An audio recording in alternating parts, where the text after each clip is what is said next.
I'm Edward, and thank you for being part of our growing cozy community. Tonight, a special greeting to Oklahoma, USA. Tell us where you're listening from, and we'll share greetings with another city soon. Don't forget to subscribe. Now, make yourself comfortable and enjoy the story. Chapter 1. Sunday. Tea after evensong. Late April had come gently to St. Mary Mead, bringing with it that particular quality of English spring sunshine that seems less a presence than a promise. The light fell pale and civil across the churchyard, touching the weathered stones with a softness that suggested warmth without quite delivering it. It was the sort of afternoon that made one grateful for a good coat, but hopeful that by next Sunday the coat might be left at home. The village had turned out for evensong in respectable numbers, as it generally did when the weather was neither too fine nor too disagreeable. Miss Jane Marple sat in her accustomed pew, 3 rows from the front on the left-hand side, her prayer book open before her, and her thoughts moving peacefully between the familiar words of the service and the equally familiar sight of her neighbours' Sunday hats. Mrs. Elverton wore the navy felt with the pheasant feather, which meant she was in good spirits. Young Harold Kent sat 2 pews behind his uncle, Mr. Bellows, which was correct but perhaps a shade dutiful. One noticed these things. The Reverend Caleb Morris conducted the service with his usual gentle competence, his voice carrying clearly through the stone spaces of the church. He was a kind man, perhaps a little absent-minded when it came to the details of parish administration, but deeply sincere in his care for his flock. His sermons tended to meander somewhat, but they were always mercifully brief, and that was a virtue not to be underestimated. When the final hymn had been sung and the blessing given, the congregation dispersed with that particular Sunday afternoon languor that comes from having fulfilled one's social and spiritual obligations in a single stroke. Miss Marple found herself walking down the church path in the company of Lady Bantry, who had driven over from Gossington Hall, and was looking as she always did, both elegant and slightly impatient with elegance. "Jane, you must come to tea," Lady Bantry said, linking her arm through Miss Marple's with comfortable familiarity. "Arthur is in London till Tuesday, and I shall die of boredom if I have to spend another afternoon watching the cats stalk things in the shrubbery." Miss Marple smiled. "How kind of you, Dolly. But I've already accepted Mrs. Morris's invitation. The vicarage, you know. She was most pressing about it last Thursday." "The vicarage?" Lady Bantry said with resignation. "Well, I suppose that's very virtuous of you. I shall console myself with a detective novel and a great deal of cake." They parted, they at the Lich Gate, and Miss Marple made her way to the vicarage, which stood just across the lane from the church in a comfortable huddle of ivy and fading brick. Mrs. Morris met her at the door with that slightly flustered warmth that suggested tea had been prepared in some haste, but with great goodwill. The vicarage drawing-room was a pleasant muddle of worn furniture and accumulated parish business. The Reverend Morris appeared shortly after the tea things had been brought in, still wearing his cassock, and looking as though he had forgotten to remove it until reminded by his wife's meaningful glance. "Miss Marple, how delightful," he said, settling himself into a chair that creaked ominously under even his modest weight. "I was just saying to Maud this morning, we ought to have you to tea more often. You're such a restful guest." "That's very kind," Miss Marple murmured, accepting a cup of tea and noting that Mrs. Morris had remembered she preferred it without milk. Small courtesies, she had always felt, were the foundation of civilized society. The conversation drifted pleasantly over the usual Sunday topics: the new altar cloth that Mrs. Elverton was embroidering, the fact that young Tommy Price had been seen climbing the church wall again, the disappointing turnout for last month's jumble sale. Miss Marple listened more than she spoke, her knitting needles moving steadily through the pale blue wool that would eventually become a shawl for her great niece. "I must say," Mrs. Morris remarked, refilling Miss Marple's cup, "it was good to see Mr. Bellows at evensong. He's been so very regular lately, every Sunday without fail." "He's always been a most dependable member of the congregation," the vicar agreed. "Very generous, too. The church roof fund owes a great deal to his contributions." Miss Marple glanced up from her knitting. Mr. Bellows lives at Bellows End, does he not? The house beyond the post office? That's right, Mrs. Morris said. Such a lovely old place, though rather too large for one person, I've always thought. But then he's lived there all his life, and I don't suppose one likes to move at his age. How old would Mr. Bellows be? Miss Marple asked, her tone one of mild curiosity. 70, I believe, the vicar said. Or perhaps 71. He was a solicitor, you know, before he retired. Very precise man, likes everything, just don't. His housekeeper, Mrs. Price, was saying only last week what a creature of habit he is, Mrs. Morris added. Everything must happen at exactly the right time. Tea at 4, dinner at 7, bed at 9. You could set your watch by him. Miss Marple's needles paused for the briefest moment, then resumed their steady rhythm. It must be very comforting, she said quietly, to have one's days so neatly arranged. Oh, I think so, Mrs. Morris agreed, though I confess I should find it rather restricting myself. But then Mr. Bellows has always been that way. Even as a young man, I'm told he was most particular about punctuality. The conversation moved on to other matters, but Miss Marple found her thoughts returning occasionally to the image of Mr. Arthur Bellows, 70 years old, living alone in his family home, winding his clocks and keeping his appointments with clockwork precision.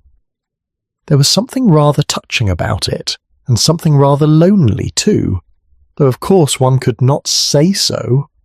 By 5:30, Miss Marple took her leave, walking home through the quiet lanes of St. Mary Mead as the afternoon light began to soften into evening. She met Mrs. Elverton coming from the opposite direction, a basket over her arm and a slightly discontented expression on her face. Miss Marple, Mrs. Elverton said, stopping with that air of having been waiting for just such an opportunity. I trust you had a pleasant tea. Very pleasant, thank you, Miss Marple replied. The vicarage is always so welcoming. Mrs. Elverton gave a small, tight smile. Yes, dear Mrs. Morris does try, doesn't she? Though I must say I thought the vicar's sermon today was even more rambling than usual. Poor man seems quite distracted lately. They chatted for a few moments about inconsequential matters, but Miss Marple noticed that Mrs. Elverton kept glancing in the direction of Bellows End, which lay just around the next bend in the lane. There was something restless in her manner, something that suggested words held back or intentions not quite formed. I had thought to call on Mr. Bellows this evening, Mrs. Elverton said finally, almost as if the words had escaped against her will. We often have a cup of tea together on Sunday evenings, but perhaps it's too late now. He does like to keep his routine. I'm sure he would be pleased to see you, Miss Marple said gently, though of course one never likes to impose. No, indeed, Mrs. Elverton said quickly. One must be considerate. Well, I shall see how I feel after supper. Good evening, Miss Marple. She walked on, her basket swinging slightly, and Miss Marple continued home to her own cottage, where her maid had left cold chicken and salad for her Sunday supper. She ate quietly by the window, watching the evening settle over the garden, and thought about nothing in particular and everything in general, as was her habit. It was not until Monday morning, when her maid brought the news along with the breakfast tray, that Miss Marple learned what had happened at Bellows End. Mr. Arthur Bellows had been found dead in his sitting room, seated in his chair by the hearth, the fire burned out and cold. Mrs. Price, arriving at 8 o'clock as she always did to begin the day's work, had discovered him there, quite peaceful and quite gone. His heart, they're saying, the maid reported, her eyes bright with the importance of tragic news. Dr. Haydock's been, and he says it was very quick. Probably happened last night, poor gentleman. Such a shock for Mrs. Price finding him like that. Miss Marple set down her teacup very carefully. How very sad, she said quietly. He seemed quite well yesterday at church. Oh, but you never can tell with hearts, miss, the maid said wisely. My own father's cousin went just the same way. Sitting in his chair one minute, gone the next. At least Mr. Bellows didn't suffer, that's what they're saying. That is a mercy, Miss Marple agreed. But as she sat in her garden later that morning, her knitting in her lap and the spring sunshine falling gently across the flower beds, Miss Marple found herself thinking of Mr. Arthur Bellows, who had lived by the clock all his life, and who had apparently died with the same precision. There would be an inquest, of course, as there always was, and no doubt it would all be perfectly straightforward. Still, one wondered about such things. One could not help but wonder. Chapter 2. The clocks stopped at 9:40. The inquest was held on Wednesday morning in the assembly room above the post office, which served St Mary Mead for all occasions requiring space and a certain civic solemnity. Miss Marple attended, as did most of the village, though the proceedings were brief and, to the casual observer, entirely unremarkable. Dr. Haydock gave his evidence with the comfortable authority of a man who had been certifying deaths for 30 years. Heart failure, he stated, was the cause. Mr. Bellows had suffered from a weakness of the heart muscle for some time, though he had been characteristically reticent about discussing his condition. The doctor estimated that death had occurred at approximately 9:40 on Sunday evening, based on the temperature of the body when he had examined it Monday morning, and on one other significant piece of evidence. The mantel clock in Mr. Bellows's sitting room had stopped, Dr. Haydock explained, addressing the coroner, with the patient clarity one might use with a not particularly bright student. It showed the time as 20 minutes to 10. Mrs. Price, the housekeeper, confirmed that the clock had been working perfectly when she left on Sunday afternoon, and that Mr. Bellows wound it without fail every Saturday evening. The mechanism had simply run down, which suggests the clock stopped at the moment of death or very shortly thereafter. The coroner, a fussy man named Phelps, who came over from Much Benham for such duties, nodded as though this were a detail of great judicial significance. And there was no sign of any disturbance, no indication of anything untoward? None whatever, Dr. Haydock said firmly. Mr. Bellows was seated in his armchair. The fire had burned low, but not quite out. Everything was perfectly orderly. It was as peaceful a passing as one could wish for. Mrs. Ellen Price was called next. She was a woman of perhaps 55, dressed in deep black that was too new to be anything, but mourning clothes purchased for the occasion. Her face was pale and composed, though her hands twisted occasionally in her lap in a way that suggested grief held tightly in check. She had been Mr. Bellows's housekeeper for 15 years, she told the coroner. She came in daily at 8 in the morning and left at 6 in the evening, preparing his meals and keeping the house in order. On Sundays, she came only for the afternoon, from 2 until 6, to prepare his cold supper and ensure everything was arranged for the evening. He was most particular about his routine, Mrs. Price said, her voice steady but low. He liked his dinner at 7 precisely, and he always retired to his sitting room afterward. He would read for an hour or so, then have his cocoa at 9 and go up to bed. He never varied, not in all the years I knew him. And on Sunday evening, the coroner prompted, when you left at 6 o'clock, Mr. Bellows was in good health? Perfectly well, sir, perhaps a little tired, but that was natural after church and his tea. He'd had a visitor earlier in the afternoon, you see, and I think that had rather worn him out. This produced a small stir of interest in the room. The coroner leaned forward slightly. A visitor? Who was that? His nephew, Mr. Harold Kent. He'd come down from London on Saturday and was staying at the Rose and Crown. He called at the house about 3:30 on Sunday and stayed for tea. They were still talking when I left. Miss Marple, seated near the back of the room beside Lady Bantry, noted this information with quiet interest. Mrs. Elverton, sitting 3 rows ahead, had turned her head sharply at the mention of Harold Kent's visit. Harold Kent himself was called to give evidence. He was a man of about 40, well dressed in a dark suit that suggested London tailoring rather than village respectability. His manner was appropriately grave, with that air of controlled emotion that indicated either genuine feeling or very good breeding. Miss Marple, who had seen both in her time, reserved judgment. I came down to see my uncle because I'd been rather concerned about him, Mr. Kent explained. He'd written to me a fortnight ago mentioning that he'd been unwell, and I thought it best to visit. We had tea together on Sunday afternoon, and I stayed perhaps until 9:30, talking over various family matters. 9:30, the coroner repeated. You left at that time? Yes, sir. My uncle was tired, I could see, and I didn't wish to keep him up past his usual hour. He walked me to the door, we said good night, and I returned to the Rose and Crown. He seemed perfectly well, if a little fatigued. I had no idea. He paused, seeming to collect himself. I had no idea It would be the last time I should see him. And the clock? The coroner asked. Did you notice the time on the mantel clock when you left? Mr. Kent frowned slightly as though trying to remember. I believe it showed 9:30, or near enough. Yes, I'm quite certain it did. I remember glancing at it and thinking I should go so as not to tire him further. The coroner made a note and looked satisfied. Inspector Slack, who had been sitting at the side of the room with an expression of professional scepticism that was his habitual contribution to village affairs, rose to ask if Mr. Kent had noticed anything unusual about his uncle's condition. Nothing at all, Mr. Kent replied. He was in his usual form, perhaps a bit quieter than normal, but then we were discussing rather serious matters. Financial affairs, you understand, nothing distressing, but the sort of thing that requires thought.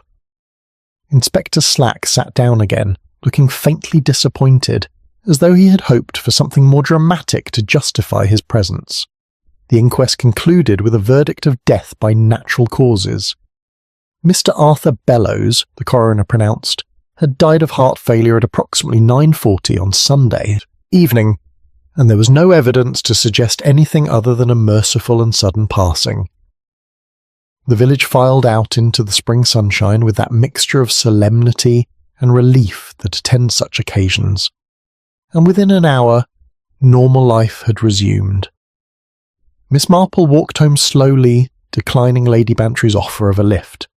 She preferred to walk when she wished to think, and there were several small details that seemed to require consideration. The afternoon was mild, and the lane that wound past Bellows End was pleasant enough to justify a slight detour. She found herself pausing at the gate of the house, which stood behind a well-trimmed hedge of yew. It was a handsome building, late Georgian in style, built of warm brick that had mellowed to a pleasant rose colour. The windows looked out blankly onto the lane, their curtains drawn in respect for the dead. "A sad business, Miss Marple." She turned to find Mrs. Elverton approaching from the direction of the village, a basket over her arm, and an expression of carefully arranged sympathy on her face. Mrs. Maud Elverton was a widow of comfortable means who lived in a cottage not far from Bellows End. She was perhaps 60, handsome in a faded way, and possessed of that particular social confidence that comes from having once been considered the beauty of a very small neighbourhood. "Very odd indeed," Miss Marple agreed. "You were a friend of Mr. Bellows, I believe?" "Oh, yes, quite a close friend," Mrs. Elverton said quickly. "We had tea together every Sunday evening as a rule. I've done so for years. He so valued company, you know, living alone as he did. It was a small kindness I could offer." Miss Marple inclined her head. "How thoughtful of you. Then you must have seen him quite recently." A slight flush coloured Mrs. Elverton's cheeks. "Well, not this past Sunday, as it happened. I had intended to call, but I thought I had better of it. His nephew was visiting, you see, and I didn't wish to intrude on family time. I walked past the house at about 9:45 and saw that the lights were out, so I assumed Mr. Bellows had already retired for the evening." "The lights were out at 9:45, Miss Marple said gently. "How interesting. Mr. Kent testified that he left at 9:30, and that his uncle was still up." Mrs. Elverton's flush deepened. "Did he? Well, perhaps I was mistaken about the time. One doesn't always notice such things precisely. Or perhaps Mr. Bellows went up to bed immediately after his nephew left. He was very prompt about his routine, you know." "Yes," Miss Marple said thoughtfully. "So I understand, very prompt indeed." They parted with the usual courtesies, and Miss Marple continued on her way.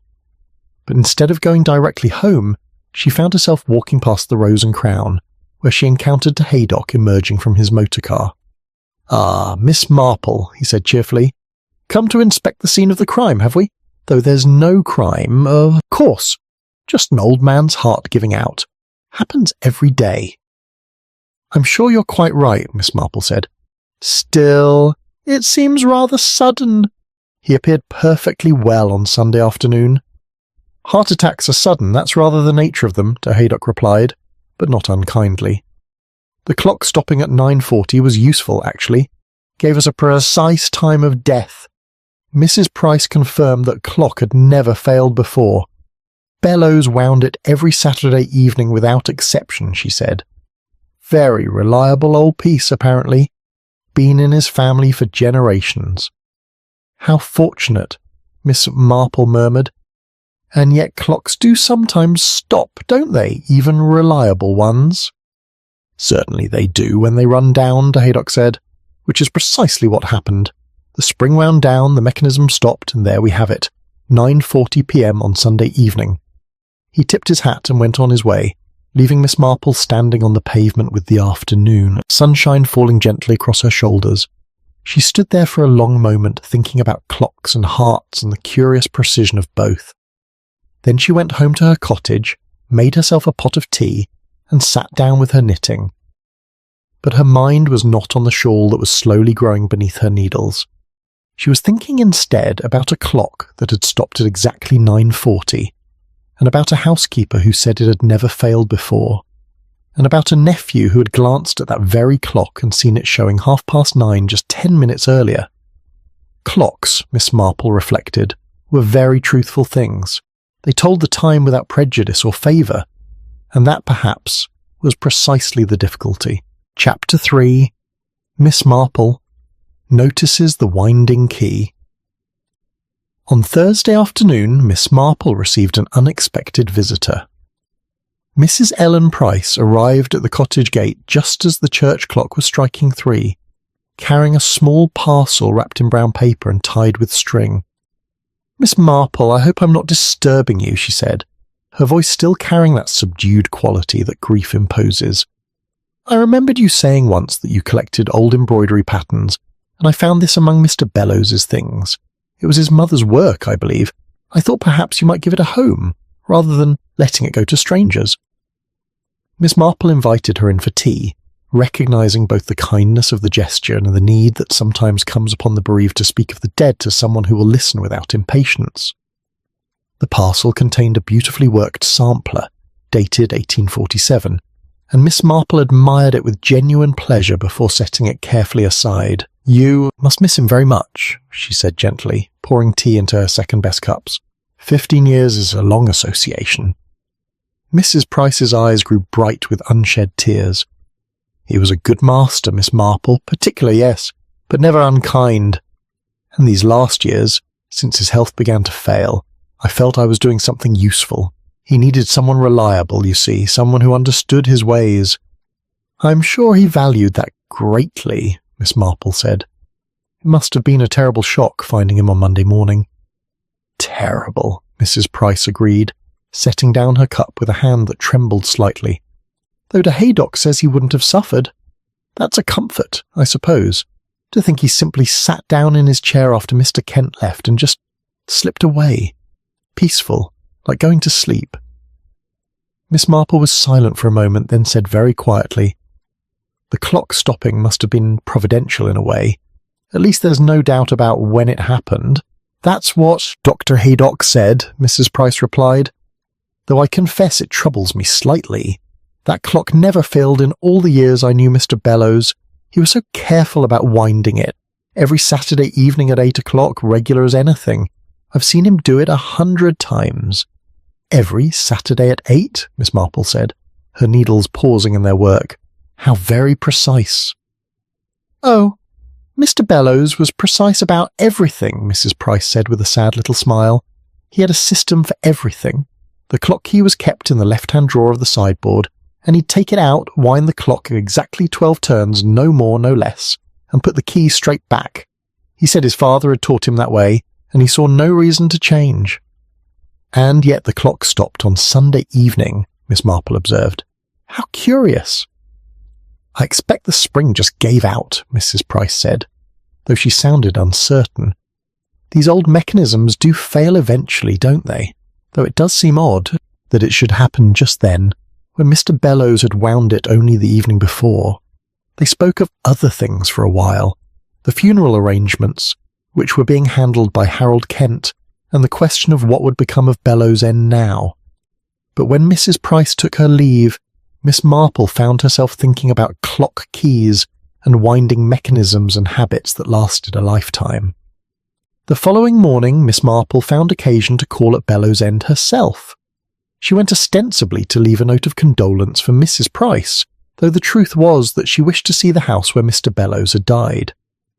Inspector Slack's motor car was parked in the lane, which suggested official business was still being conducted, and Miss Marple hesitated at the gate, wondering if her visit was ill-timed. But Mrs. Price saw her from the window and came out to greet her, grateful, it seemed, for any friendly face. "Please, Miss Marple, do come in. The inspector is just finishing up. There's nothing wrong, you understand, it's all quite routine." But he wanted to see the sitting room once more, just to be thorough. Inspector Slack emerged from the house as they spoke, looking distinctly annoyed by something, though that was his customary expression. He nodded curtly to Miss Marple and said to Mrs. Price, "Everything appears to be in order, Mrs. Price. I'll submit my report and that will be an end to it. Death by natural causes, clear as day." He departed with that air of man who has wasted valuable time on an obviously straightforward matter, and Mrs. Price sighed with relief. "He's very efficient, I'm sure, but rather intimidating. Would you care to come in for a moment, Miss Marple? I was just about to make tea." The sitting room at Bellows End was exactly as Miss Marple had imagined it, comfortable, masculine, and orderly. The furniture was good but not ostentatious, the sort of solid pieces that last for generations. Books lined one wall, mostly legal, volumes and histories, and the hearth was clean swept, waiting for the next fire that would never be needed. The mantel clock sat in its place of honour above the fireplace, a handsome piece in a mahogany case, its face showing 20 minutes to 10. It had been left as found, Mrs. Price explained, at Inspector Slack's instruction, though she didn't know why. It seemed morbid somehow to leave it showing the very moment of death.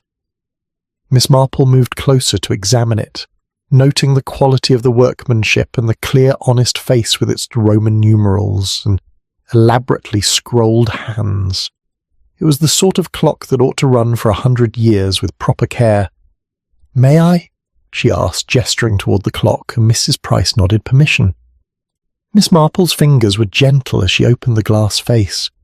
The mechanism inside was visible, intricate and precise, and she could see at once that the spring was wound tight, perhaps too tight. She closed the face again and looked around the room. On the sideboard, exactly where Mrs. Price had said it would be, lay the winding key. But it was not in the left-hand drawer. It was lying on top of the sideboard, near a small silver tray that held the post. "Mrs. Price," Miss Marple said carefully, "didn't you mention that Mr. Bellows always kept the clock key in the left-hand drawer?" Mrs. Price looked up from where she was adjusting the curtains. "Why, yes, always. He was most particular about it. Said it was too easy to lose small things if one didn't keep them in their proper place." "And yet it's here on the sideboard," Miss Marple observed. "Do you know when it was moved?" Mrs. Price came over to look, her face troubled. "I don't know, Miss Marple. It wasn't there when I left on Sunday afternoon. I'm quite sure of that. I dusted the sideboard, you see, and there was nothing on it but the post tray. Mr. Bellows must have taken it out to wind the clock and forgot to put it back. Though that's not like him at all." "No," Miss Marple agreed quietly. "It doesn't seem characteristic, does it?" She examined the key more closely. It was brass, worn smooth by years of use, with the number 7 stamped on its head. A clock-winding key, unremarkable in every way except for its placement. "Mr. Kent was here on Sunday evening." "Oh," Miss Marple said thoughtfully. "Did he mention anything about the clock?" Mrs. Price frowned, trying to remember. "Not to me, no. But then I wasn't here when he visited. He arrived after I'd left. I suppose he might have noticed it, though I can't think why he'd move the key." Harold Kent himself appeared at the doorway at that moment, as if summoned by the mention of his name. He was dressed for travelling, a leather case in his hand, and looked somewhat harried. "Mrs. Price, I'm just off to catch the London train," he said, then noticed Miss Marple and added, with creditable courtesy, "Good morning. I don't believe we've been properly introduced, Harold Kent. Miss Jane Marple, please accept my condolences on your loss." "Thank you. It's been a shock rather. I'd only just seen him, and he seemed quite well." He set down his case and glanced around the room as if seeing it for the first time.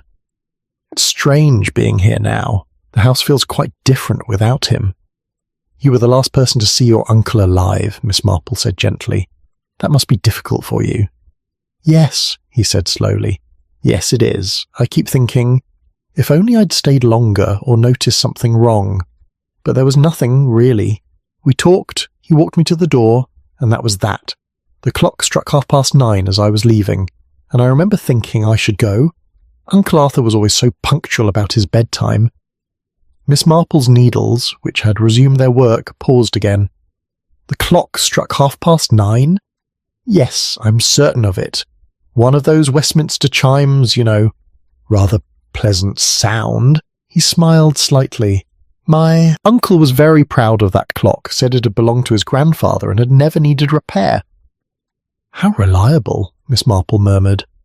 Mr. Kent, forgive me for asking, but did you happen to notice the winding key? Mrs. Price mentioned that your uncle always kept it in the sideboard drawer, but it seems to have been left out. Kent looked at the key, then shrugged. I may have moved it, actually. I admired the clock when I arrived. It really is a fine piece, and I think I picked up the key to look at it. I probably set it down and forgot about it. My uncle didn't seem to mind. We had other things to discuss. Of course, Miss Marple said. These things happen. But after Kent had left to catch his train, and after she had declined Mrs. Price's offer of more tea and taken her leave, Miss Marple walked home very slowly indeed, thinking about a clock that had struck 9:30 and yet showed 20 minutes to 10, about a winding key that had been moved from its proper place, and about a spring that felt wound too tight rather than run down. By the time she reached her cottage, she had remembered something else. A woman in the village, years ago, who had overwound her late husband's watch in a fit of anxious tidying, wanting everything to be perfect for the funeral visitors. The watch had stopped at once, of course, overwound springs being as final as hearts that cease to beat. Miss Marple sat down with her knitting and thought about nervous kindness, and about people who tidy things after something has already gone wrong. Chapter 4. A teacup washed too soon. It rained on Saturday, a soft, persistent drizzle that turned the lanes of St. Mary Mead into channels of glistening mud and kept sensible people indoors.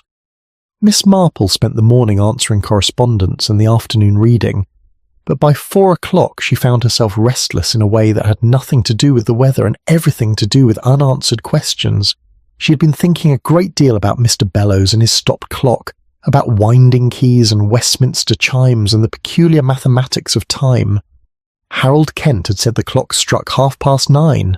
If that were true, and there seemed no reason to doubt a man's memory of such a distinct sound, then the clock had been working at 9:30. Yet it now showed 9:40 and had stopped, supposedly at the moment of Mr. Bellows' death. 10 minutes. Not a great span of time, perhaps, but enough to matter very much indeed if one were trying to establish when. Something had happened. The rain eased toward evening, and Sunday dawned clear and mild with that washed quality the air takes on after a good soaking. Miss Marple attended morning service. Noting that Mrs. Elverton's pew was empty, she had sent word to the vicar that she was indisposed, and that Mrs. Price sat alone near the back, her black dress stark against the pale stone of the church walls. After the service, Miss Marple found herself walking in the direction of Bellows End, though she had no particular business there. Sometimes one's feet knew what one's mind had not yet acknowledged, that certain questions required answers, and that answers were most often found in the places where questions first arose. She encountered Mrs. Price near the gate, coming out with a marketing basket over her arm. The housekeeper looked tired but resolute, as people often do when they are determined to carry on in the face of sorrow. "Miss Marple," she said with a wan smile, "you're out early." "I find I walk more on Sundays than on other days," Miss Marple replied. "Perhaps it's the example of the Reverend Morris's sermons. They encourage a certain amount of physical activity afterward." This earned a small, genuine laugh from Mrs. Price, and they fell into step together. The conversation wandered over neutral topics for a time, but eventually Miss Marple said, with the air of someone pursuing a thought rather than an interrogation, "I've been thinking about that evening. Sunday last, I mean. It must have been very much like any other Sunday for Mr. Bellows, up until the end. Just like any other, Mrs. Price agreed.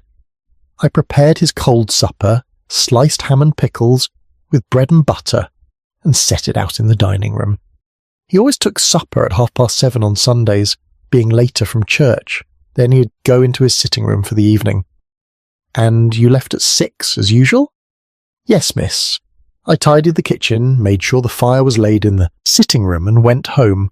Mr. Bellows was in his study, going over some papers. He called out good night as I left, same as always. Miss Marple paused at a stile, ostensibly to admire the view across the meadow, though in truth she was considering her next words carefully. Mrs. Price, forgive me for asking, but when you found Mr. Bellows on Monday morning, when you went into the sitting room, was everything exactly as it should have been? Mrs. Price hesitated, her face troubled. Well, he was there, of course, in his chair, that was the shock of it to say it, but the room itself... She paused, choosing her words. It was tidy mostly. The fire had burned out, as I said. His spectacles were on the side table. The room looked just as it ought to, really. And in the kitchen, Miss Marple asked gently, or the scullery? Why do you ask about the scullery? Mrs. Price said, and there was something in her voice, not quite alarm, but a sudden alertness. No particular reason, Miss Marple said mildly, only that I've found in my own household that one can often tell a great deal about an evening by what one finds in the scullery the next morning.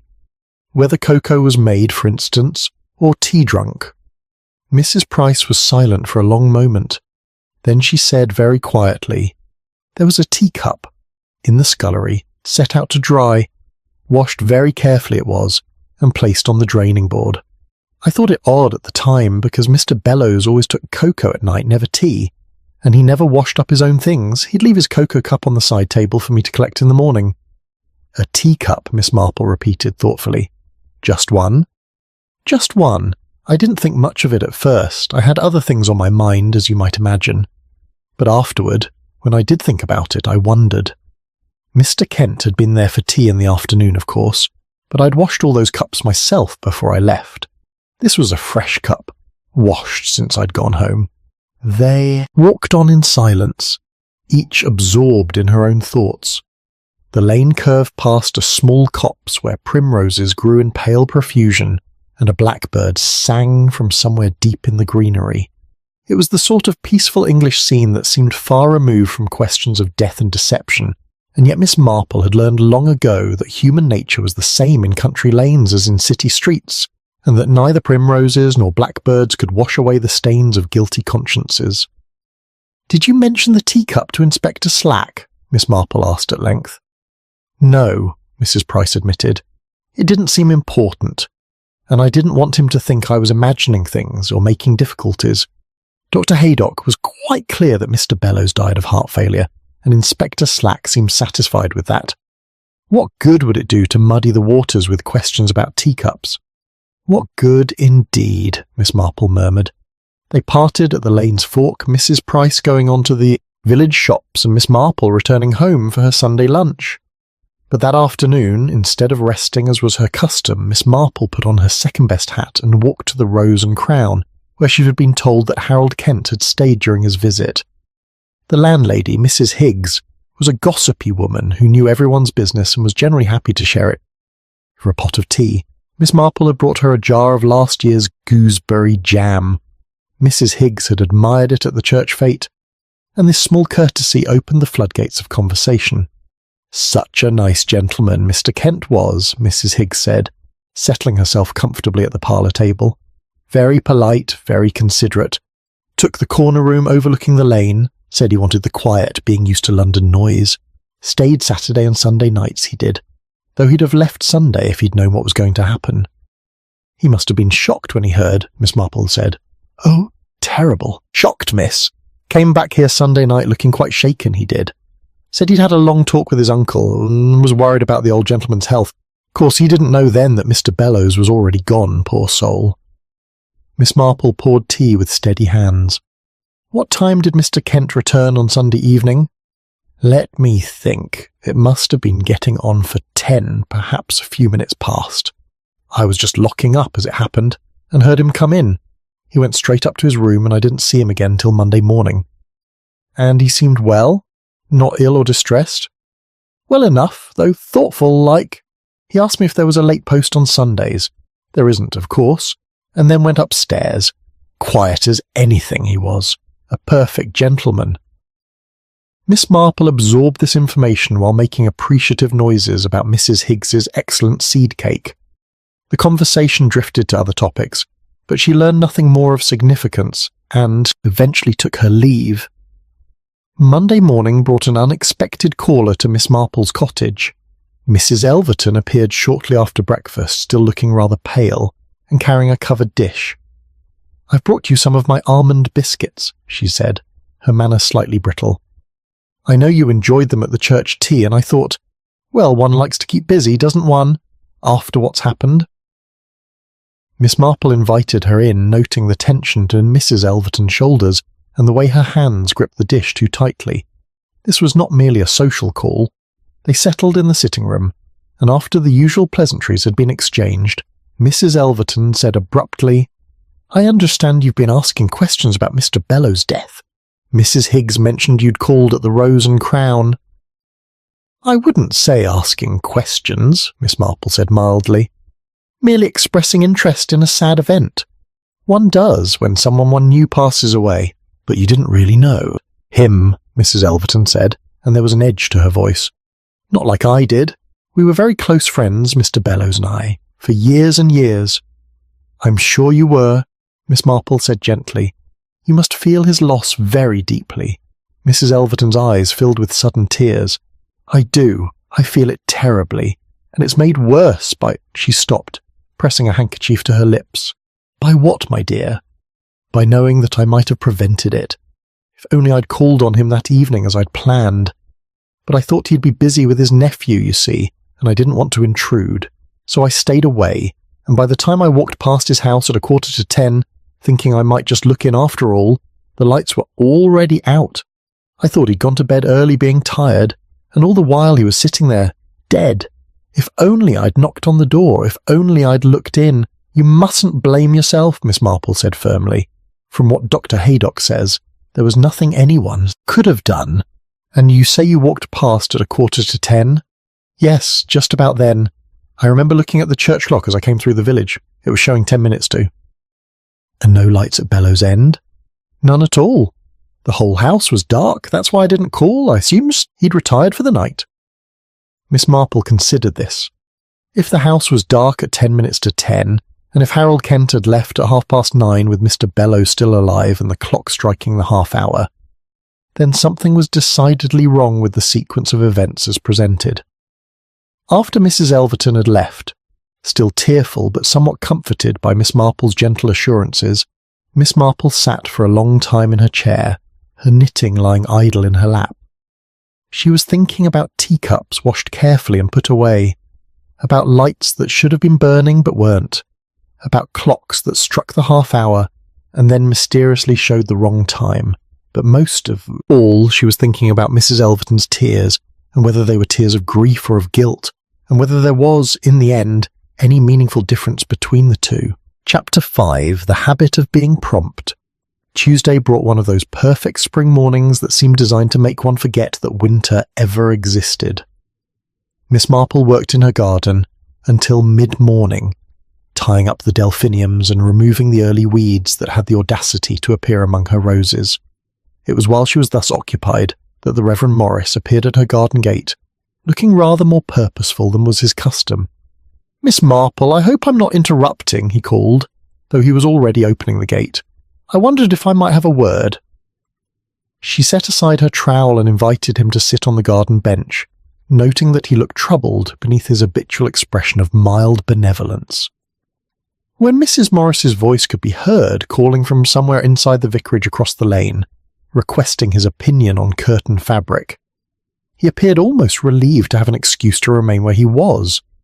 "It's about Arthur Bellows," he said after Miss Marple had declined to summon him back to domestic duties. "I've been thinking about him a great deal since Sunday. His funeral is tomorrow, you know, and I've been preparing what to say. One wants to speak truthfully about a man's character, but also charitably." "I'm sure you'll find the right words," Miss Marple said gently. You knew him well, I think. For 20 years or more. He came to church regularly, contributed generously, served on the parish council. A pillar of the community, one might say, though that phrase has become rather worn with use. The vicar paused, pulling a sprig of lavender from the border and turning it between his fingers. The difficulty is that I find myself uncertain about what happened that evening. Not suspicious, you understand. Dr. Haydock is quite clear about the medical facts, but uncertain nonetheless. Miss Marple waited, her hands folded quietly in her lap, offering the gift of patient attention that often encourages confidences. The thing is, the vicar continued, Arthur Bellows was the most punctual man I've ever known. It was almost comical, really. He arrived at church precisely 10 minutes before the service began. Not 15 minutes, not 5, 10, every single time. If one invited him to tea at 4 o'clock, he would appear on the doorstep at 4 o'clock exactly. He paid his bills on the first of the month, answered correspondence by return of post, and went to bed at 9 without fail. A man of considerable self-discipline, Miss Marple observed. Indeed. And yet we're asked to believe that on Sunday evening, having entertained his nephew until 9:30, he simply sat in his chair afterward and died. But Arthur Bellows at 9:30 should have been upstairs preparing for bed. His routine was inviolable. 9 o'clock cocoa, a few minutes for tidying, and then upstairs. Mrs. Price told me he'd kept to that schedule for years. Perhaps his nephew's visit tired him, Miss Marple suggested. One sometimes breaks one's routine when one is fatigued. Perhaps, the vicar said doubtfully. But it troubles me all the same. And there's another thing. Last Thursday, the day before he died, Arthur came to see me at the vicarage. He wanted to discuss a change to his will. Miss Marple's needles, which she had taken up while they talked, continued their steady rhythm, but her attention sharpened. A change to his will? Yes. He said he'd been thinking about it for some time and had decided to make certain alterations.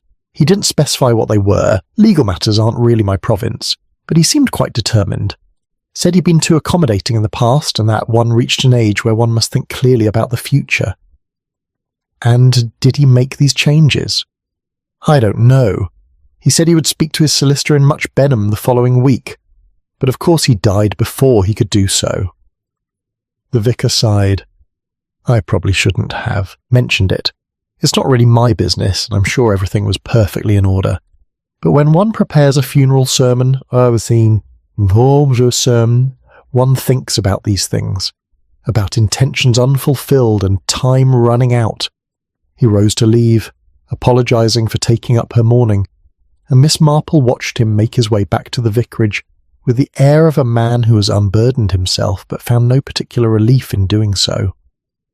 The funeral took place on Wednesday afternoon under cloudless skies. The church was respectably full, though not crowded. Mr. Bellows had been respected rather than beloved, and that made a difference in the size of such gatherings. Mrs. Price sat in the front pew, her face hidden by a black veil.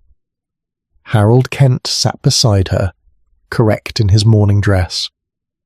Mrs. Elverton occupied a pew nearby, her handkerchief pressed frequently to her eyes. The Reverend Morris delivered his sermon with more than his usual eloquence, speaking of duty fulfilled and routine as a form of faithfulness. Miss Marple, listening from her accustomed place, thought that he had indeed found the right words, even if they raised as many questions as they answered. After the service, as the small procession made its way to the churchyard, Miss Marple found herself walking beside Lady Bantry, who had attended out of respect for the village rather than any personal acquaintance with the deceased. "Rather a thin turnout," Dolly murmured. "One would think a man who'd lived here all his life would have more people at his funeral." "Mr. Bellows was not an easy man to know," Miss Marple replied. "Punctual, precise, but perhaps not particularly warm. People respected him, but I'm not sure many people understood him. And now his nephew inherits everything, I suppose," Dolly said. "Convenient timing, that visit." "One must assume so," Miss Marple agreed, "though I understand Mr. Bellows was considering changes to his will." Dolly glanced at her sharply. "Really? Who told you that?" "The vicar. Mr. Bellows mentioned it to him last Thursday." How very interesting, Dolly said thoughtfully. I wonder if the nephew knew. After the interment, the mourners dispersed with the usual murmured condolences and promises to call on Mrs. Price if she needed anything. Miss Marple walked home slowly, her mind occupied with timetables and routines and the curious inflexibility of habit. That evening she received a visit from Dr. Haydock, who appeared at her door just as the light was fading and announced that he required tea and conversation, in that order. "I've been thinking about Bellows," he said, settling himself into Miss Marple's most comfortable chair and accepting a cup of tea with the air of a man who had earned it. "Something you said the other day stuck in my mind. About clock stopping." "Did I say something?" Miss Marple asked innocently. "You know perfectly well you did, and you were quite right to question it. I've been over my notes, and there's something that doesn't fit." The rigor mortis when I examined him on Monday morning suggested death occurred somewhere between 8 and 10 o'clock Sunday evening. The clock stopping at 9:40 gave us a convenient fixed point, so I didn't think much more about it. But if the clock was stopped deliberately, you think it was? I think it might have been. That spring was wound too tight. I noticed it when I examined the clock more closely yesterday. Someone overwound it, probably in an attempt to make it look as though it had simply run down. But whoever did it didn't know that overwinding can be detected. Miss Marple set down her teacup. So Mr. Bellows might have died at any time during those 2 hours. Exactly. And if that's the case, then Harold Kent's testimony about leaving at 9:30 becomes rather less reliable as an alibi, doesn't it? He could have left earlier, or later, or not left at all until after Bellows was dead. But surely, Miss Marple said carefully, if Mr. Kent wished to harm his uncle, he would hardly have done so while visiting him. Far too obvious. Unless he panicked, Dr. Haydock said, or unless it wasn't planned. Suppose they argued about something, money, perhaps, or this were business the vicar mentioned. Old Bellows gets upset, his heart gives out, and Kent finds himself with a body in a very inconvenient set of circumstances, so he stages the scene to make it look as though death occurred later, after he had safely left. By stopping the clock, Miss Marple murmured, and washing the teacup to hide the fact that someone had been there. Dr. Haydock stared at her. What teacup? The one Mrs. Price found in the scullery? Washed and set out to dry. Mr. Bellows always drank cocoa at night, never tea. Good Lord, Dr. Haydock said. You've been making inquiries, haven't you? I suppose you've also discovered that Mrs. Elverton claims she walked past at 10:15 and saw no lights, which rather contradicts Kent's statement that his uncle was alive and well at 9:30. She said 10 minutes to 10, actually, Miss Marple corrected gently, and the house was completely dark. Even more interesting. Dr. Haydock finished his tea and stood up. I think I'd better have a word with Inspector Slack. He's not going to like it. The inquest gave a verdict of natural causes, and he hates reopening cases, but if there's any possibility that Bellows' death wasn't quite as straightforward as it appeared, it needs to be investigated properly. After he left, Miss Marple sat in the gathering darkness, thinking about Arthur Bellows and his unwavering routine. A man who went to bed at 9 o'clock every evening without fail would not have sat in his chair past that hour, no matter who was visiting. Unless something had happened that made his routine impossible to keep. Unless he was already beyond the power of habit to compel him. She thought about Harold Kent, courteous and composed, speaking of his uncle's tired state. She thought about Mrs. Elverton, weeping over what might have been prevented. She thought about the washed teacup and the overwound clock and the lights that should have been burning but weren't. And she thought about a village she had known years ago, where a young woman had sat with her dead husband for 3 hours, afraid to call for help because she thought people would blame her for his death, though she had done nothing wrong. Fear, Miss Marple reflected, made people do strange things. It made them tidy away evidence and adjust clocks and lie about small details, not from malice but from terror of being misunderstood. The question was not whether someone had lied about Sunday evening. The question was why, and whether the lying indicated guilt or merely fear of appearing guilty. And that, as Miss Marple knew from long experience, was often the most difficult question of all to answer. Chapter 6. Voices that did not meet. Inspector Slack arrived at Miss Marple's cottage on Thursday morning with the air of a man who's been compelled to perform a distasteful duty against his better judgment. He stood on the doorstep looking aggrieved, his hat in his hands and his expression suggesting that he held Miss Marple personally responsible for the complications that had arisen in what should have been a perfectly simple case of natural death. "Dr. Haydock seems to think you've been taking an interest in the bellows matter," he said without preamble. "I suppose you formed one of your theories." "Not a theory, Inspector," Miss Marple said mildly, showing him into her sitting room. "Merely observations. Would you care for tea?" "No, thank you," he said, though he sat down heavily in the chair she indicated. "I've just come from re-interviewing the parties involved. Not that it's done any good. Everyone sticks to their story, and without evidence of foul play, I can't very well press them." "Of course not," Miss Marple agreed, taking up her knitting. "But you must have found the timeline rather puzzling." Slack gave her a sharp look. "What do you know about the timeline?" "Only what anyone might observe. Mr. Kent says he left at 9:30 when his uncle was alive and the clock was working. Mrs. Elverton says she passed the house at 10 minutes to 10 and found it dark. Yet the clock shows 9:40, and Dr. Haydock believes it was deliberately stopped at that time to suggest when death occurred." "Haydock talks too much," Slack muttered. "But yes, that's the difficulty. Someone's lying about their movements that evening, but I can't prove which one. Kent admits he was there, but says he left before death occurred. Mrs. Elverton admits she passed by, but says she didn't enter. Mrs. Price went home at 6 and didn't return until Monday morning. All very neat, all very convenient." "And yet," Miss Marple said gently, "I suspect none of them are telling quite the whole truth." Slack leaned forward. "Go on." "It's merely a question of listening to what people say and noticing what they don't say," Miss Marple explained. "Mr. Kent mentioned that he and his uncle discussed rather serious matters and financial affairs. That suggests a conversation of some substance.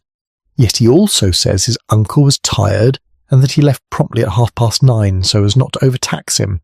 Those two things don't quite fit together, do they? If the matters were serious enough to discuss, they were serious enough to conclude properly, regardless of the hour." "Perhaps the discussion was concluded," Slack said. "Perhaps, but then why mention that his uncle was tired? It seems an unnecessary detail unless one wishes to establish that the uncle was in a weakened state. And there's something else. Mr. Kent said the clock struck 9:30 as he was leaving.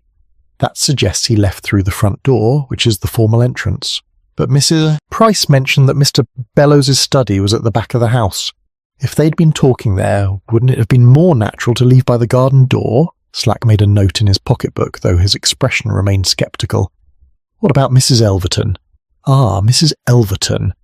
Miss Marple's needles clicked softly. "She's been the most troubled of all by Mr. Bellow's death, I think.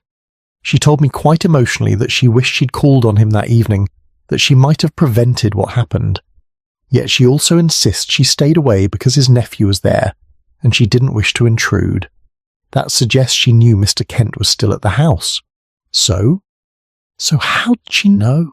She told you she passed by at 10 minutes to 10 and the house was dark. But if the house was dark, she couldn't have seen inside to know whether anyone was there or not. She must have seen lights earlier or been watching the house from some other vantage point." Slack closed his notebook with a snap. "You're saying she was there earlier than she admits?" "I'm saying her account doesn't quite add up to a consistent whole. People often tell the truth about individual facts while being dishonest about the overall picture. She may well have passed by at 10 minutes to 10 and found the house dark, but I suspect she'd been there earlier as well." The inspector rose to leave, looking as though his headache had intensified. "I'll have another word with her, and with Kent. Though what good it will do I don't know. If Bellows died of heart failure, it's Haydick and wrists, then the fact that people are lying about when they saw him hardly makes it a murder." "No," Miss Marple agreed, "but it does rather suggest that something happened that evening, which people wish to conceal. And in my experience, Inspector, it's often those very concealments that matter most." After Slack had departed, looking no happier than when he arrived, Miss Marple set aside her knitting and went to call on Lady Bantry. She found her friend in the morning room at Gossington Hall, sorting through correspondence with an expression of deep boredom.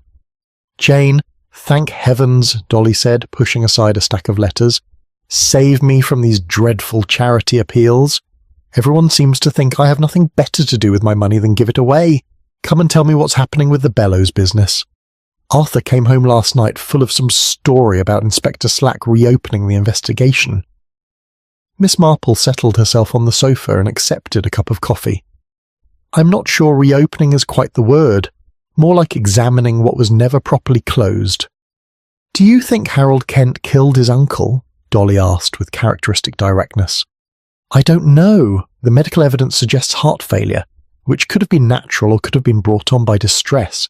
If Mr. Bellows became agitated during an argument, his weak heart might have given out, without any violence being necessary." "But Kent would still be responsible morally, if not legally," Dolly observed. "And he'd certainly have motive if he knew his uncle was planning to change his will. When does the will reading take place?" "Tomorrow, I believe. Mr. Simpkins from Much Benham is handling it." "Then we should know soon enough whether Kent benefits. Though I suppose if the old will still stands and Kent inherits anyway, it hardly matters what Bellows intended to do." Dolly poured more coffee. "What about Mrs. Elverton? You said she'd been crying when she called on you. Guilty conscience?" "Possibly. Or simply grief and regret. She seems to have been genuinely fond of Mr. Bellows in her way." Miss Marple paused, choosing her words carefully. "I think she may have hoped for more from that friendship than Mr. Bellows was willing to give." "You mean she wanted to marry him?" "Perhaps not quite so definite as that. But she was a widow, he was a widower, they shared Sunday tea together. She may have begun to think of him as, well, as more than simply a friend. And if he recently made it clear that he didn't share those feelings, it might explain her distress." "And her presence at the house that evening," Dolly said thoughtfully. "You think she went there to press her suit and was rejected?" "It's one possibility, though I have no evidence for it beyond the general pattern of human behaviour." Miss Marple set down her cup. "There's something else that troubles me. The fire in Mr. Bellows's sitting room. Mrs. Price said she laid it before she left at 6 o'clock, as she always did. But when Mr. Bellows was found, the fire had burned out and the grate showed signs of being relaid." "Relaid? You mean someone built another fire? Or attempted to? The ashes were disturbed and there was fresh kindling, but it hadn't been lit. As though someone who didn't quite know what they were doing had tried to make it look as though the fire had burned naturally through the evening." Dolly considered this. That doesn't sound like Harold Kent. A London gentleman wouldn't know the first thing about laying fires. They have servants for that sort of thing. "Precisely," Miss Marple said, "which suggests someone else was there. Someone who tried to maintain the appearance of normalcy but didn't quite succeed." They talked for another hour, going over the various details and possibilities, but reached no firm conclusions. As Miss Marple walked home through the lanes in the early afternoon, she found herself thinking about voices, the things people said and the things they didn't say, and the curious way in which truth and falsehood could exist side by side in the same statement. Harold Kent said his uncle was tired. Was that true or merely convenient? Mrs. Elverton said she stayed away out of consideration. Was that the whole truth or only part of it? Mrs. Price said everything was as it should be, but was it really, or had she simply seen what she expected to see? These thoughts occupied Miss Marple as she turned into her own lane and nearly collided with Mrs. Price herself, coming from the opposite direction. The housekeeper was carrying a large envelope and looked startled by the encounter. "Miss Marple, forgive me, I wasn't watching where I was going."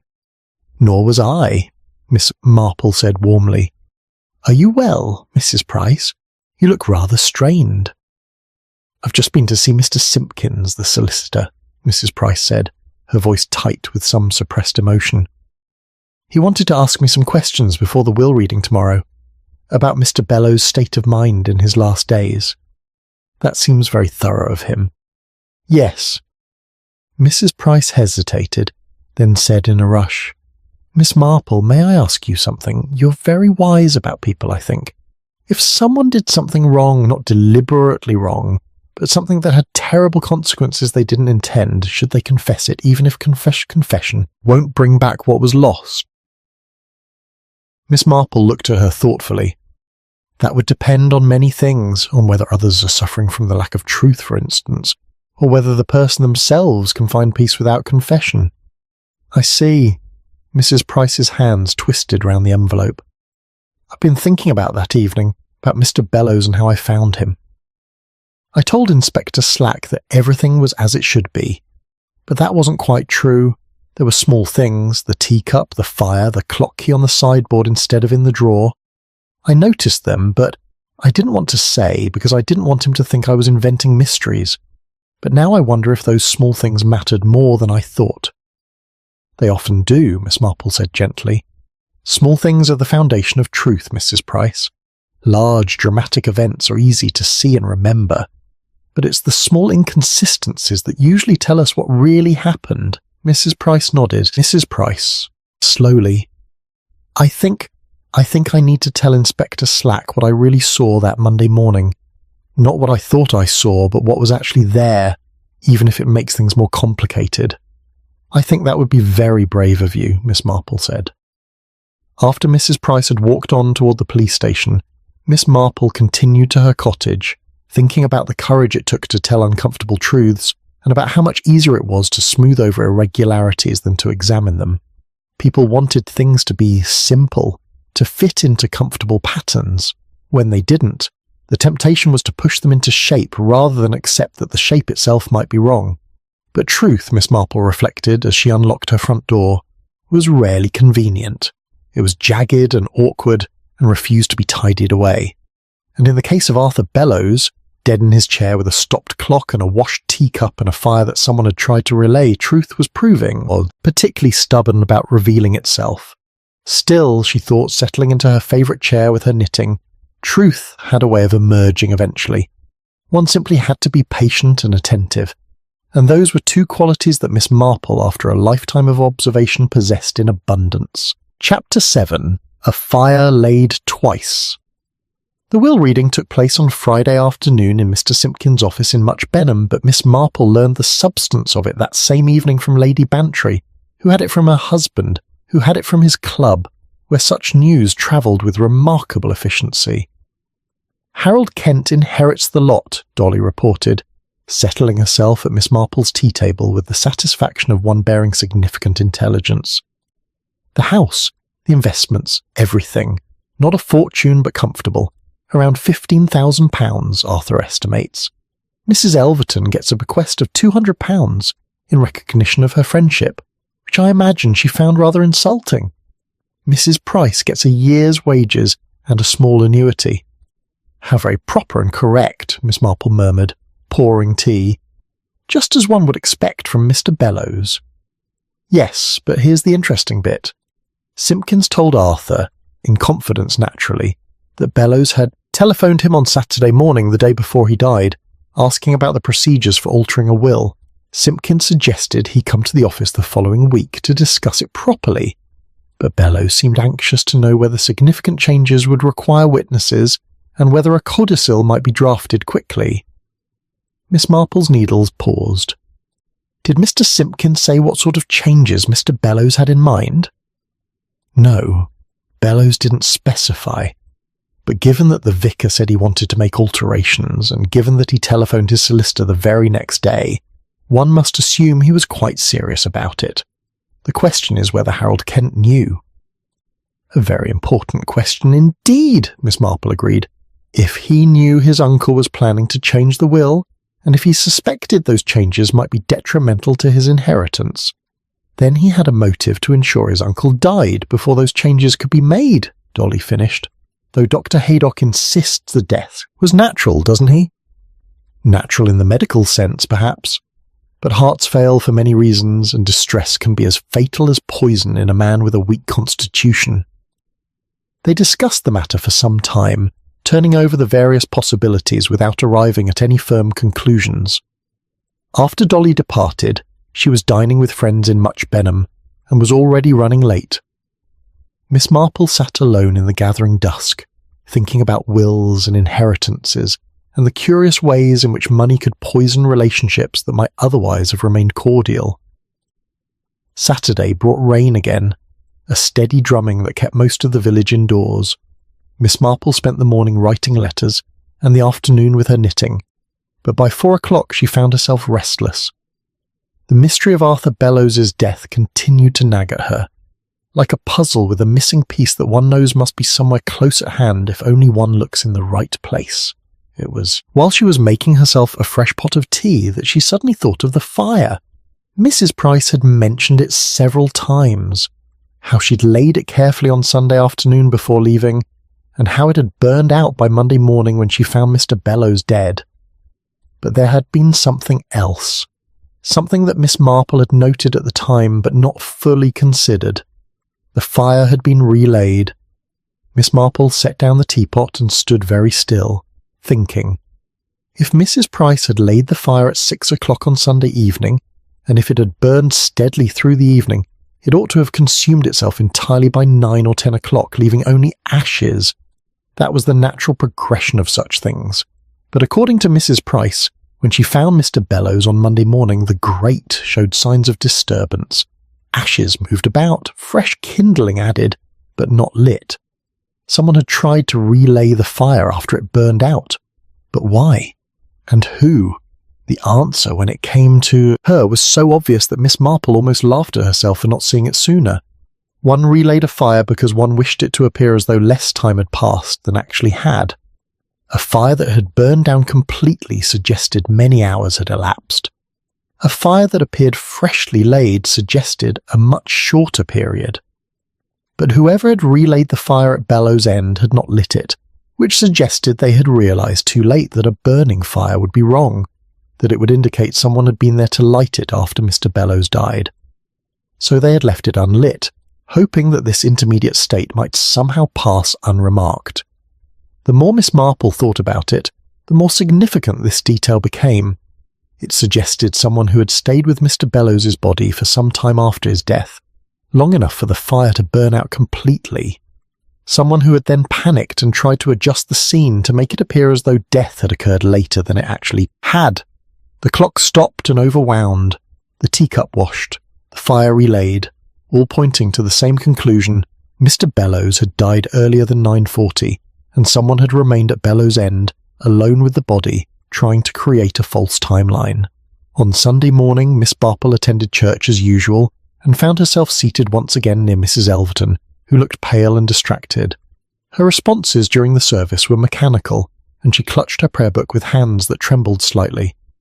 After the blessing, as the congregation filed out into the mild sunshine, Miss Marple fell into step beside her.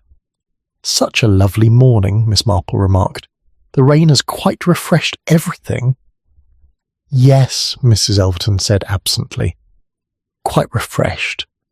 They walked in silence for a moment, and then Miss Marple said very gently, "Mrs. Elverton, forgive me if I'm speaking out of turn, but you seem very troubled. If there's anything you need to discuss, anything at all, I hope you know that you can speak to me in confidence." Mrs. Elverton stopped walking. For a long moment she stood quite still, staring at the church path beneath her feet. Then she said, her voice barely above a whisper, "I've been lying, Miss Marple. Not about everything, but about enough. And I don't know what to do." "Perhaps," Miss Marple suggested, "we might sit down somewhere quiet and talk about it." They found a bench in the churchyard, partially shielded from view by a large yew tree.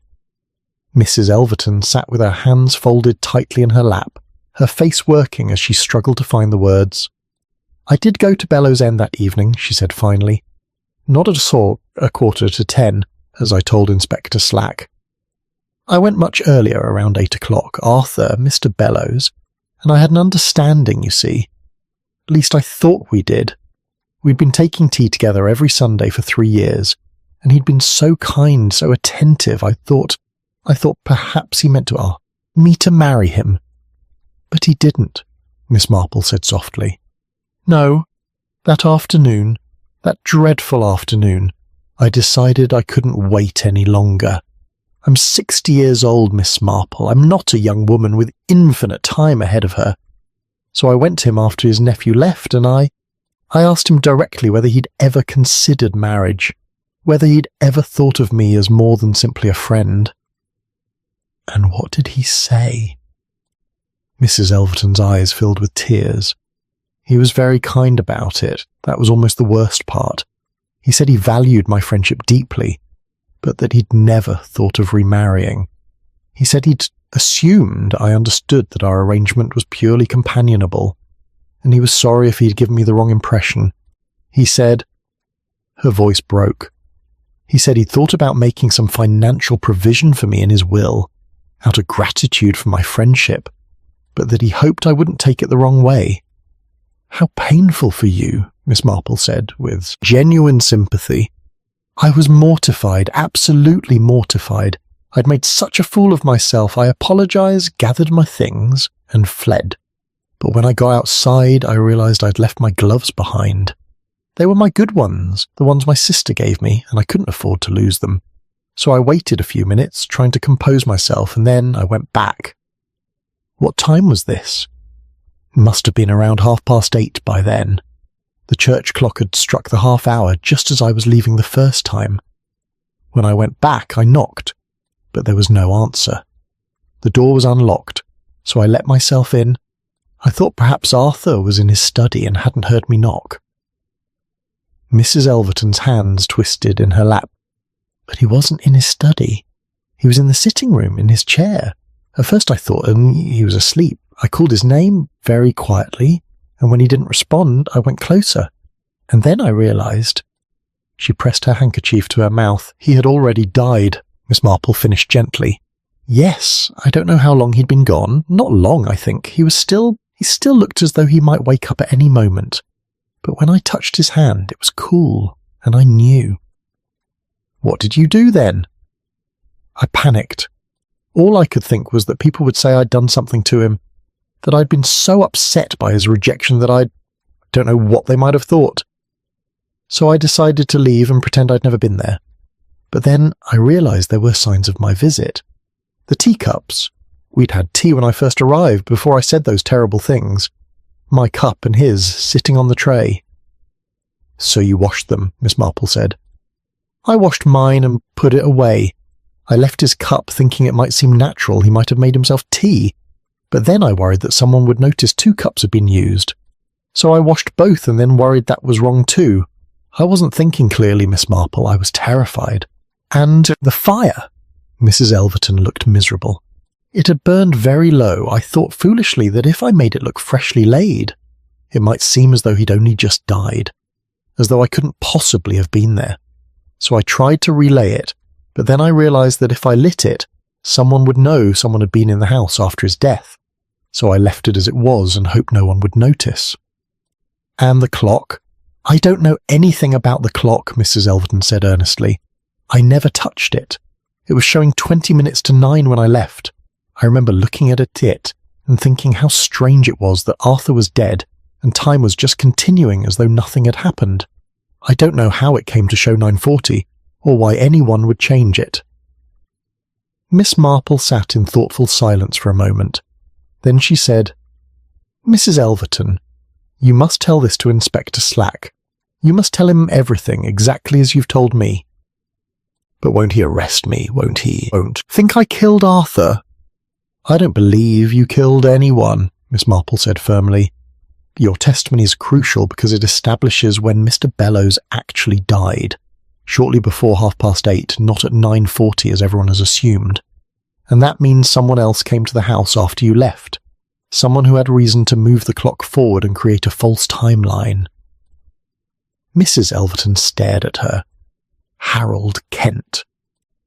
Almost certainly. He told everyone he left at 9:30 with his uncle alive and well. But if Mr. Bellows was already dead by 8:30, then Mr. Kent was lying. The question is why? They sat together on the bench for a few minutes more, while Mrs. Elverton composed herself. Then they walked together to the police station, where Inspector Slack was spending his Sunday afternoon sorting through paperwork and looking, as always, as though he wished he were anywhere else. He listened to Mrs. Elverton's confession with an expression that progressed from scepticism to interest to grim satisfaction. When she finished, he made several notes, asked a few clarifying questions, and then picked up the telephone. "Time to have another chat with Mr. Harold Kent," he said, and there was a note of anticipation in his voice that suggested he was looking forward to it. Chapter 8. Polite Alibis and Old Resentments. Harold Kent returned from London on Monday evening, arriving at the Rose and Crown just as the last light was fading from the sky. Inspector Slack, who had been waiting with the patience of a cat at a mouse hole, intercepted him in the entrance hall before he could reach the stairs. Miss Marple learned of the interview the following morning from Dr. Haydock, who had it from Inspector Slack himself, over a breakfast at the Rose and Crown. The doctor called at her cottage on his way to visit a patient in Little Benham, and seemed pleased to have an excuse to stop for coffee and conversation. Slack grilled Kent for nearly 2 hours, Dr. Haydock reported, accepting a cup of Miss Marple's excellent coffee with appreciation. Kent stuck to his story at first, said he had left his uncle alive and well at 9:30, heard the clock strike the half hour, all perfectly straightforward. But when Slack confronted him with Mrs. Elverton's testimony about finding Bellows dead by 8:30, Kent changed his tune rather dramatically. "Did he confess to something?" Miss Marple asked. "Not to murder, if that's what you're thinking. He admitted he'd lied about the time he left, but claimed it was only because he was afraid of being suspected. According to his new version of events, he arrived at Bellows End at 3:30 Sunday afternoon, as he had said all along. They had tea, discussed family matters, and then round 7 o'clock the conversation became rather heated. About the will? Exactly.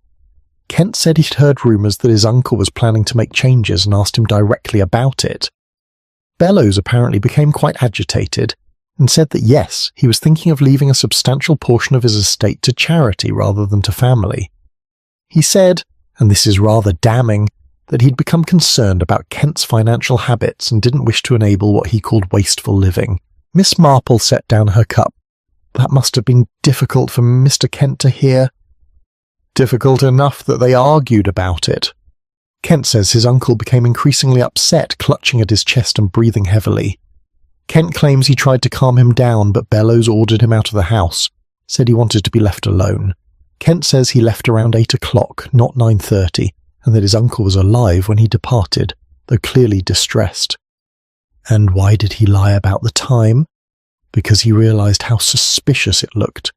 He'd argued with his uncle about money, his uncle had threatened to disinherit him, and then the man died of heart failure within hours of their quarrel.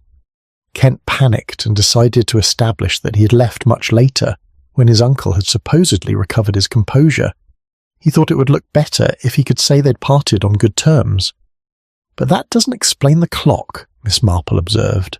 If Mr. Kent left at 8 o'clock, as he now claims, why does the clock show 9:40? Dr. Haydock leaned back in his chair. That's the part Kent couldn't explain satisfactorily. He insists he never touched the clock, never overwound it, never stopped it. Says it must have been Mrs. Elverton who tampered with it, though he couldn't suggest why she would. Mrs. Elverton left the house at approximately 8:30 and the clock was working then, showing 20 minutes to 9, Miss Marple said. Someone must have returned to Bellows End after she departed and adjusted the clock to show 9:40. If it wasn't Mrs. Elverton, and if it wasn't Mr. Kent, then who? Perhaps Kent is still lying about when he left, De Haydock suggested. Perhaps he didn't leave at 8. Perhaps he stayed, waited for his uncle to die, or even helped that process along, and then carefully staged the scene to make it appear death occurred much later. That's certainly possible, Miss Marple agreed, though it seems rather elaborate. And there's something else that troubles me. Mr. Kent is a London gentleman, used to servants and modern conveniences. Would such a man know how to wind a clock backward and then overwind it to make it stop? That requires a certain familiarity with mechanical workings. What are you suggesting? I'm not entirely sure yet, Miss Marple admitted, but I keep thinking about the various pieces of evidence, the washed teacup, the relayed fire, the overwound clock. They suggest someone who was trying very hard to conceal their presence at Bellows End, someone who stayed with the body for some time, becoming increasingly anxious about what they'd done. Mrs. Elverton fits that description perfectly, Sir Haydock pointed out. She's admitted as much. Yes, but Mrs. Elverton's actions all occurred before 8:30. Everything she describes matches what we know. She washed the teacups, she tried to relay the fire, she fled in panic, but she didn't touch the clock, and I believe her about that. Someone else came later and manipulated the clock to create the 9:40 timeline. They discussed the matter for some time longer, but reached no definite conclusions. After Dr. Haydock departed, Miss Marple sat in her garden with her knitting, thinking about timelines and alibis, and the curious way people's stories overlapped without quite meeting.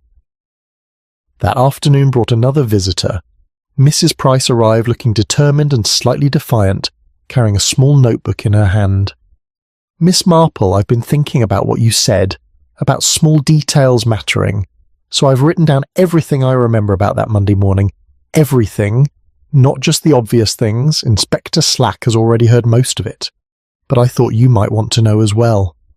Miss Marple invited her in and listened carefully as Mrs. Price consulted her notebook and recounted her observations. Most of it was familiar.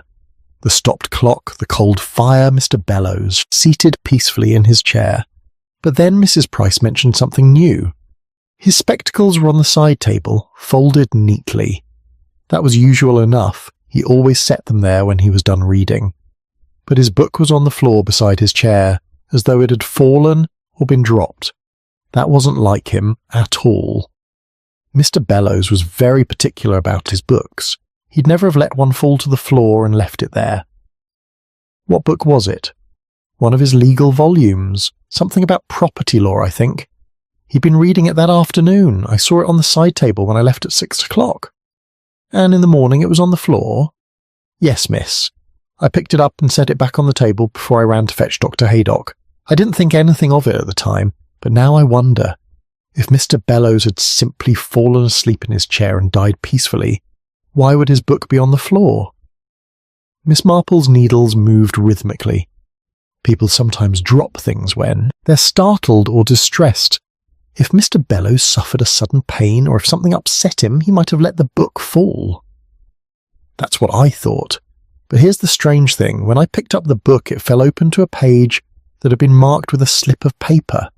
The paper was covered with Mr. Bellows's handwriting, notes it looked like, and one phrase caught my eye because it was underlined twice: undue influence and coercion.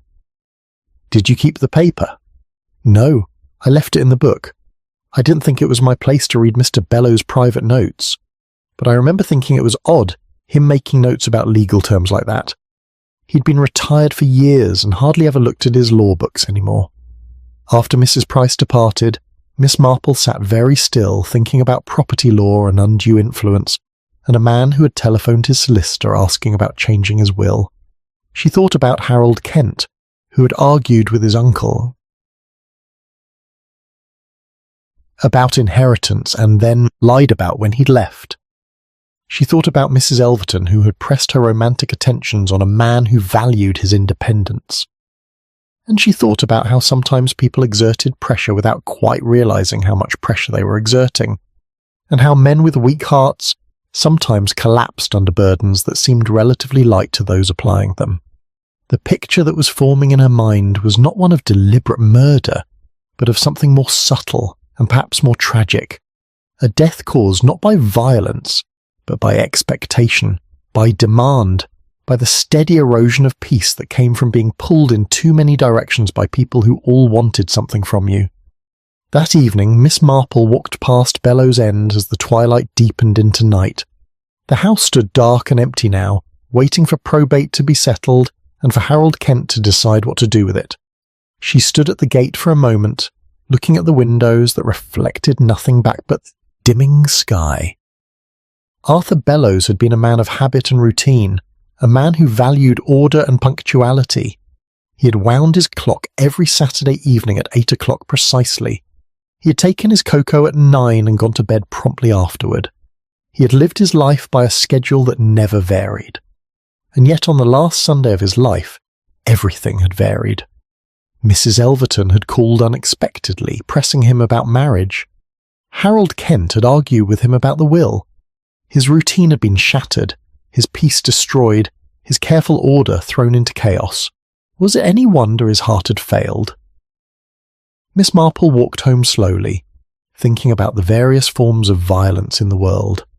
There was the violence of weapons and poison, which everyone recognised. But there was also the violence of persistence, of demands too forcefully made, of kindness, remorse, that was really selfishness in disguise. The question was not whether someone had killed Arthur Bellows. The question was whether anyone would be held accountable for it. Chapter 9. Waiting for the Hour. Wednesday afternoon found Miss Marple taking tea with Lady Bantry at Gossington Hall. The weather had turned fine again, and they sat in the morning room with the windows open to the garden, where roses bloomed in profusion and bees went about their work with industrious contentment. So Kent admits to arguing with his uncle, but claims he left before the old man died, Dolly said, pouring tea with the slightly abstracted air of someone whose mind is occupied elsewhere. And Mrs. Elverton admits to being there, but claims Bellows was already dead when she arrived. Very convenient for both of them, isn't it? It would be, Miss Marple agreed, except that their testimonies actually support each other rather than contradicting. If Mr. Kent left at 8 o'clock and Mrs. Elverton arrived shortly afterward to find Mr. Bellows already deceased, then the timeline makes perfect sense. But what about the clock showing 9:40? Yes, the clock. Miss Marple set down her cup thoughtfully. That's the piece that doesn't quite fit, isn't it? Someone stopped that clock and overwound it to make it appear that death occurred at 9:40. But who, and more importantly why? Dolly considered this. Perhaps Kent came back. He left at 8, walked around for a while to compose himself, then returned later and found his uncle dead. He panicked and adjusted the clock to make it seem as though he couldn't possibly have been there when death occurred. That's certainly possible, Miss Marple said, but it seems rather cold-blooded, doesn't it? To discover your uncle dead and immediately think to manipulate evidence. That requires a certain presence of mind that most people don't possess in moments of shock. Unless he wasn't shocked because he'd expected it, Dolly countered. If he deliberately provoked his uncle, hoping the old man's heart would give out, he might have returned specifically to check whether his plan had worked.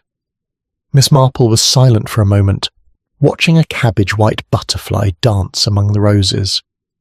I've been thinking a great deal about Mr. Bellows, she said at length, about what sort of man he was.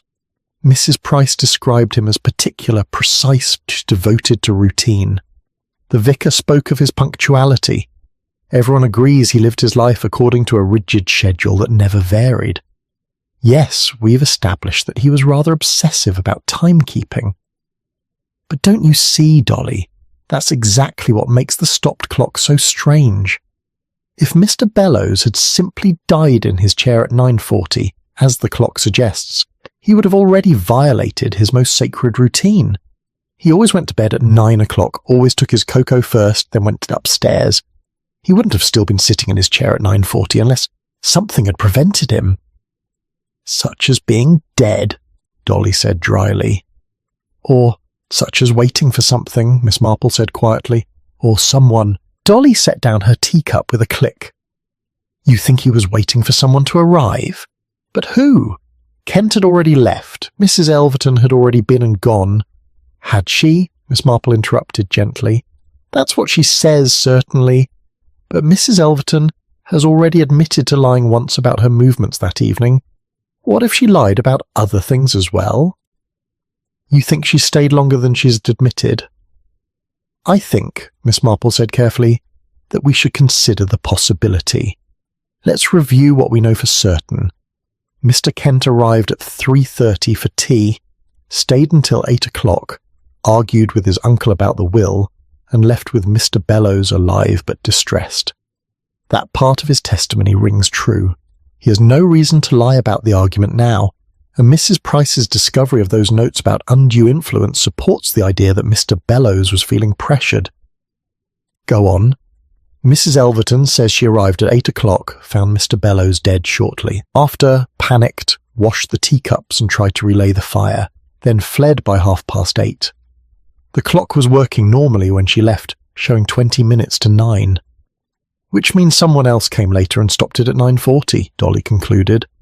Or, Miss Marple said, Mrs. Elverton stayed much longer than she's admitted, and she's the one who stopped the clock.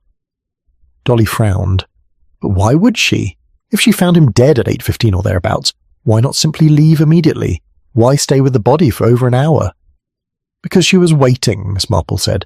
Waiting for the right hour to make her departure. I don't follow. Miss Marple picked up her knitting, which she'd brought with her, and the needles began their steady rhythm. Think about Mrs. Elverton's situation. She'd gone to Mr. Bellows to press him about marriage, something she admits was deeply humiliating. He'd rejected her kindly but firmly. She'd fled in mortification, then returned for her gloves and found him dead. Now put yourself in her position. What would be going through your mind? That people would think I'd killed him, Dolly said slowly. Exactly. And not just that, they would think she'd killed him because he'd refused her. And you imagine anything more degrading? First rejected, then accused of murder out of spurned love. So she decided to conceal her presence entirely. She washed the teacups, tried to relay the fire, all things she's admitted to. But she couldn't leave immediately because there was a problem. What problem? The time. If she left at 8:15 or 8:30, and Mr. Bellows's body was discovered the next morning, Dr. Haydock would examine it and determine the time of death as somewhere around 8 o'clock. And who had been visiting at 8 o'clock? Mrs. Elverton. She'd be the obvious suspect.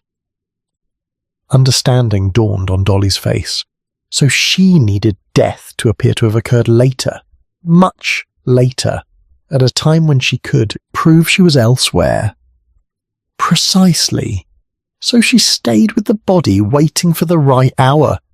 She'd told people she walked past Bellows End at 9:45, or 10 minutes to 10, depending on which version one believes.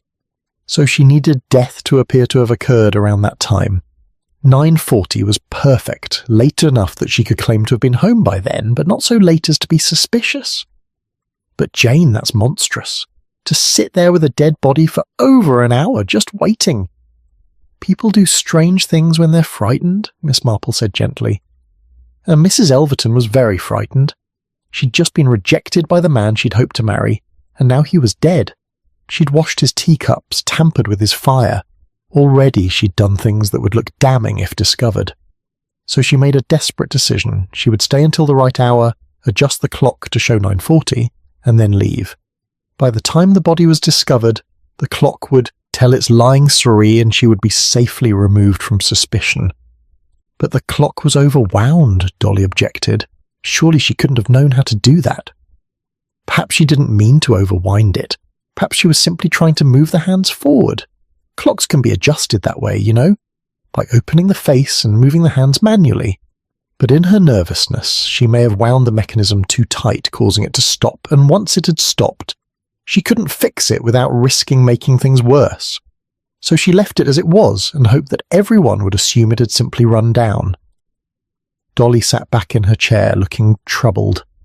If you're right, what does it mean? Is Mrs. Elverton guilty of murder after all? I don't believe so, Miss Marple said firmly. I believe Mr. Bellows died of heart failure, just as Dr. Haydock determined. But his death was brought about by distress, by the cumulative effect of being pressured from multiple directions. Mr. Kent wanted his inheritance preserved. Mrs. Elverton wanted marriage. Both of them pushed him, probably harder than they realized, and his weak heart simply gave out under the strain. But that's not murder, Dolly said. No, it's not. Not in the legal sense, though morally. Miss Marple paused, choosing her words carefully. Morally, I think both Mr. Kent and Mrs. Elverton bear some responsibility for what happened. They may not have intended to kill him, but their actions, their demands, their pressure, contributed to his death. And then, afterward, each of them tried to conceal their presence and manipulate the evidence to avoid blame. What will you do? Tell Inspector Slack your theory? I think I must, Miss Marple said, though proving it will be difficult. Mrs. Elverton has already admitted to most of the relevant facts. The only thing she's still concealing is how long she stayed with the body. If she can be persuaded to tell that final truth, then the whole picture will be clear. And if she can't be persuaded, Miss Marple smiled sadly, then we shall have a case where everyone knows what happened here, but no one can quite prove it, which is, I'm afraid, rather more common than one might think. Not all mysteries have tidy solutions, Dolly. Sometimes we must be content with understanding rather than justice. They sat in companionable silence for a while, watching the shadows lengthen across the garden. Then Dolly said, "You know, Jane, there's something rather melancholy about this whole business. A lonely old man, pestered by people who wanted things from him, dying alone in his chair, and then people tampering with clocks and washing teacups, all to avoid being blamed. It's rather sordid, isn't it?" "Human nature often is," Miss Marple agreed. "And it's also rather sad, don't you think? Mrs. Elverton genuinely cared for Mr. Bellows in her way. She just cared for herself more, and Mr. Kent probably felt entitled to his inheritance. After all, he was the only nephew. Neither of them thought they were doing anything particularly wrong. They were just pursuing their own interests, not realizing that sometimes pursuit can become pressure, and pressure can kill." "A cautionary tale," Dolly murmured. "Indeed," Miss Marple said. "A cautionary tale about the dangers of wanting things too much, and about how easy it is to deceive ourselves into thinking our demands are reasonable when really they're nothing of the kind." She gathered up her knitting and prepared to leave, thinking about Arthur Bellows and his stopped clock. The clock had lied, certainly, but it was people who had asked it to lie, and people who had benefited from its false testimony. Clocks were honest things, as she'd said to Dolly after the funeral. It was only when people interfered with them that they began to tell falsehoods. And that, Miss Marple reflected as she walked home through the quiet lanes of St. Mary Mead, was rather like human nature itself. Left alone, most people were reasonably honest. It was only when they became frightened or greedy or desperate that they began to construct elaborate lies and hope that no one would notice the inconsistencies. But someone always noticed. Time had a way of revealing truth, just as it had a way of moving forward regardless of what people might wish. You could stop a clock, wind it backward, or overwind it entirely. But eventually the truth would emerge. It always did. Chapter 10, The Clock is Set Right. Thursday morning brought a summons from Inspector Slack, delivered by a constable who appeared at Miss Marple's door just as she was finishing her breakfast. The inspector requested her presence at Bellows End at 11 o'clock, if convenient, and Miss Marple assured the young man that it would be most convenient indeed. She arrived to find a small gathering assembled in Mr. Bellows' sitting room. Inspector Slack stood by the fireplace, looking grimly official. Dr. Haydock occupied a chair near the window, his medical bag at his feet. Mrs. Elverton sat on the sofa, her face pale and her hands folded tightly in her lap. Harold Kent stood by the sideboard, maintaining his composure with visible effort, and Mrs. Price hovered near the doorway, uncertain whether she ought to be present at all. "Thank you for coming, Miss Marple," Inspector Slack said with uncharacteristic courtesy. "I've asked everyone here because certain facts have come to light that need to be addressed. Mrs. Elverton has made an additional statement, and I thought it best that all parties hear it together." Mrs. Elverton looked up, her eyes red-rimmed but steady. "I've told Inspector Slack the truth," she said quietly. "The whole truth this time, not the version I told before, when I was frightened and foolish." "Perhaps you'd better repeat it for the benefit of everyone here," Slack suggested. Mrs. Elverton took a breath. "I came to this house on Sunday evening at 8 o'clock, just after Mr. Kent had left. I came to speak to Arthur, Mr. Bellows, about a personal matter. We had a conversation that didn't end as I'd hoped, and I left feeling quite distressed. But I'd forgotten my gloves, so I returned a few minutes later. When I let myself in, I found Arthur seated in his chair, just as he is in death. He'd passed away very suddenly, probably within minutes of our conversation ending." She paused, pressing her handkerchief to her lips before continuing. "I was terrified. I thought people would blame me for his death, would say I'd upset him deliberately, so I tried to hide any evidence of my visit. I washed the teacups we'd used. I attempted to relay the fire, which had burned quite low. And then, and this is the part I didn't tell before, I stayed. "How long did you stay?" Inspector Slack asked, though Miss Marple suspected he already knew the answer. "Until nearly 10 o'clock. I sat in that chair by the window and I waited, because I needed death to appear to have occurred later than it did, later than my visit. So I waited until what seemed like the right time, and then I tried to move the clock hands forward to show 9:40, but the mechanism was stiff and I wound it too hard and it stopped entirely. I didn't know what else to do, so I left it and hoped, foolishly, that no one would question it."